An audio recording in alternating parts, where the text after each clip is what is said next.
పోయింది. మరి జరిగిన తర్వాత కొంత స్తబ్దంగా ఉండడం అనేటువంటిది జరిగింది.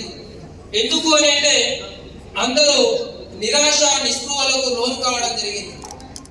అరే మనం ఇంత ప్రయత్నం చేసినా మన మీద ఎలాంటి కనికరం చూపించకుండా ఆ ఇచ్చేటువంటి వాటి లోపల కూడా ఆ పర్సెంటేజీ సమతూకం పాటించకుండా చేసేసిండు అని చెప్పేసి ఎవరికి వారు ఎవరి ఇంట్లో వాళ్ళు మనం నిశ్శబ్దంగా ఉన్నటువంటి పరిస్థితి ఏర్పడింది.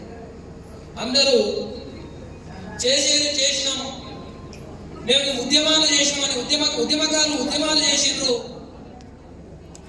అలాగే ఉద్యోగస్తులు వాళ్ళ రీత్యా వాళ్ళు అనేకమైనటువంటి ప్రయత్నాలు చేసినప్పటికీ మనకు రావాల్సినటువంటి వాటా కూడా సరిగా రాని పరిస్థితుల్లో మరి ఈ విధంగా మనం స్తబ్దంగా ఉంటే ఏది మన పరిస్థితి అని అనేక మంది ఉద్యోగుల్లో, ఉద్యమకారుల్లో, విద్యావంతుల్లో, మేధావుల్లో ఒక ప్రశ్న తలెత్తింది.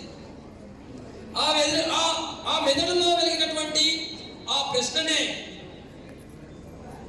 అనేక పర్యాయాలు హైదరాబాద్లో ఉన్నటువంటి మన మానవ మేధావి వర్గము, ఉద్యోగస్తులు, వారు వివిధ రకాలైనటువంటి డిపార్ట్మెంట్లు, రెవెన్యూ డిపార్ట్మెంటు, పోలీసు వాళ్ళు, జడ్జీలు,